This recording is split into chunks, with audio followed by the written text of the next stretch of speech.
ACP DG ఈ కేసును దర్యాప్తు చేసే ఏసీపీ డీజీ ఎవరైతే ఉన్నారో ఆయన సీఎంకు హోంమంత్రికి రిపోర్ట్ చేయని అవసరం లేదని చెప్పి సుప్రీంకోర్టు చెప్పేసింది.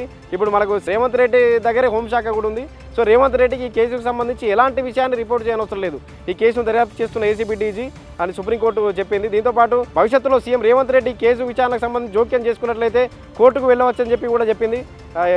రేవంత్ రెడ్డి విచారణలో జోక్యం చేసుకోవద్దని చెప్పి రేవంత్కు సూచన చేసింది. ఇది కాకుండా ఎమ్మెల్సీ కవితకు బెయిల్ వచ్చిన సందర్భంగా సుప్రీంకోర్టుపై రేవంత్ ఏదైతే వ్యాఖ్యలు చేశారో, ఏదైతే కామెంట్ చేశారో దానిపై సుప్రీంకోర్టు మండిపడ్డ సంగతి తెలిసిందే. దాని తర్వాత రేవంత్ సారీ చెప్పారు. రేవంత్ క్షమాపణలు చెప్పిన విషయాన్ని క్షమాపణలు సుప్రీంకోర్టు అంగీకరిస్తూ కూడా సుప్రీంకోర్టు పేర్కొంది రేవంత్ క్షమాపణలు అంగీకరిస్తున్నట్లు. మొత్తంగా ఓటుకు నోటు కేసుకు సంబంధించి సీఎం రేవంత్కు ఇదొక బిగ్ రిలీఫ్. తెలంగాణ రాష్ట్ర హైకోర్టులోనే కేసు విచారణ జరగబోతోంది.